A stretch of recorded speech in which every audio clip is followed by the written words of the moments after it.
Hello, আসসালামু আলাইকুম। সবাইকে হ্যাপি নিউ ইয়ার। নতুন বছরে নতুন দিনে আজকে আমি এই বারবিকিউটের রেসিপি নিয়ে হাজির হয়েছি আপনাদের সাথে একটু শেয়ার করব বলে। আপনারাও আপনাদের বন্ধুদের সাথে এই বারবিকিউটের রেসিপিটা ফলো করতে পারেন। ফলো করে নিতে পারেন এই রেসিপি। ভালো লাগলে লাইক, কমেন্ট, শেয়ার আর সাবস্ক্রাইব করতে ভুলবেন না। তাহলে দেখে নেওয়া যাক আজকের এই রেসিপি। কিউট তৈরি করার জন্য আমি এখানে নিয়েছি 2 পিস চিকেন আর খুব ভালো করে ধুয়ে পরিষ্কার করে নিয়েছি।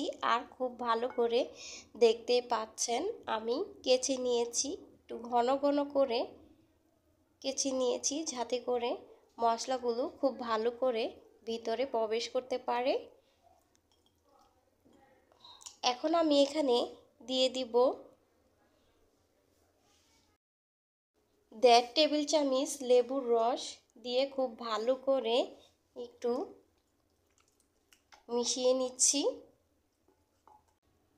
লেবুর রস দেওয়ার কারণে আপনার চিকেনের যে এক্সট্রা গন্ধটা থাকে সেটা বেরিয়ে যাবে।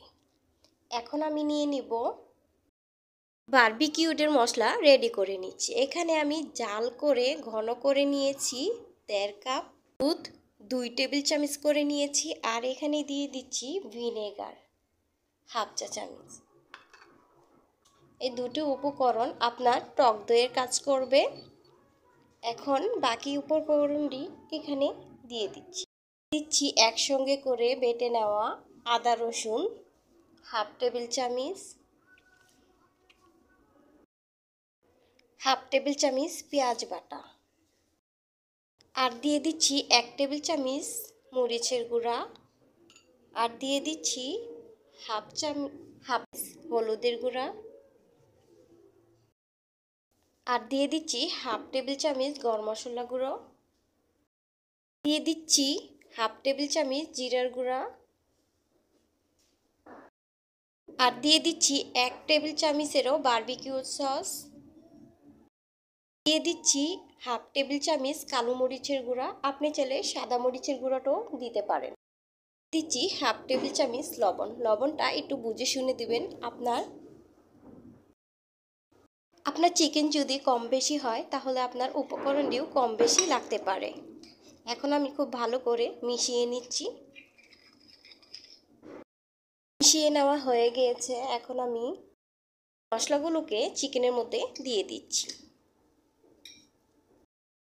মশলাগুলোকে খুব ভালো করে চিকেনের মধ্যে লাগিয়ে নিতে হবে যাতে খুব ভালো করে ভিতরে প্রবেশ করতে পারে। ঠিক সেভাবে করে কাজটা করতে হবে। ভালো করে লাগিয়ে নিয়েছি। এখানে আমি কোনো ফুড কালার দিইনি, আপনারা চাইলে সেটা দিতে পারেন। এখন আমি ডেকে রেখে দিব 2 ঘন্টার জন্য রেস্টে। আপনারা চাইলে এটা সারা রাতের জন্য রেখে দিতে পারেন, তাতে করে খুব ভালো হয় বারবিকিউ।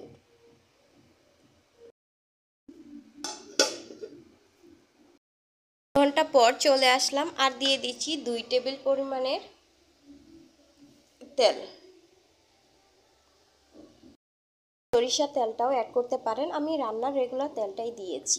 আগে দিলে এটা খুব ভালো করে মশলাটা চিকেনের মধ্যে ঢুকতো না, সেই জন্য পরে দিয়েছি। এখন খুব ভালো করে তেলটা লাগিয়ে তারপর চলে যাব চুলায়। চুলায় আমি ফ্রাই প্যান বসিয়ে দিয়েছি আর ফ্রাই প্যানটা প্রায় গরম হয়ে আসছে। এই পর্যায়ে দিয়ে দিচ্ছি আমি বাটার। চাইলে এখানে বাটারের জায়গায় সরিষার তেলটাও দিতে পারেন, দুটো থেকে একটা দিতে হবে যে কোনো। যতক্ষণ না গলে আসছে ততক্ষণ অপেক্ষা করব। বাটারটা গলে আসছে আর আমি একটু ছড়িয়ে নিচ্ছি। এই পর্যায়ে আমি দিয়ে দিব চিকেনগুলো।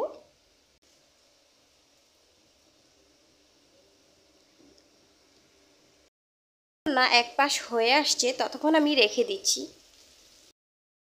নিচের সাইডটা হয়ে গিয়েছে, এখন আমি একটু উল্টিয়ে দিচ্ছি।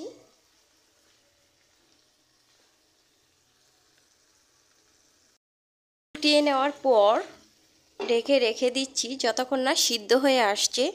আর আমি লো আঁচে করে নিব, মাঝারি লো আছে। উল্টিয়ে পাল্টিয়ে রান্না করে নিচ্ছি। বারবিকিউটগুলো বেশ কিছুক্ষণ উল্টিয়ে পাল্টিয়ে দিয়ে আমি করে নিয়েছি। এই পর্যায়ে হয়ে গিয়েছে, এখন আমি চুলা থেকে নামিয়ে নিব। চুলা থেকে নামিয়ে পরিবেশন করে নিয়েছি। আর আমি একটু দেখিয়ে দিচ্ছি ঠিক কেমন হয়েছে ভিতরটা।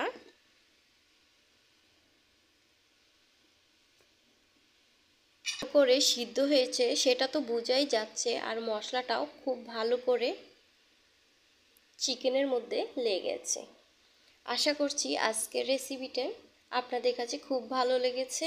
আর ভালো লাগলে একটি লাইক দিয়ে পাশেই থাকবেন। ধরে আমার ভিডিওটা দেখার জন্য অসংখ্য ধন্যবাদ। এই বিদায় নিচ্ছি, ভালো থাকবেন, সুস্থ থাকবেন, আল্লাহ হাফেজ।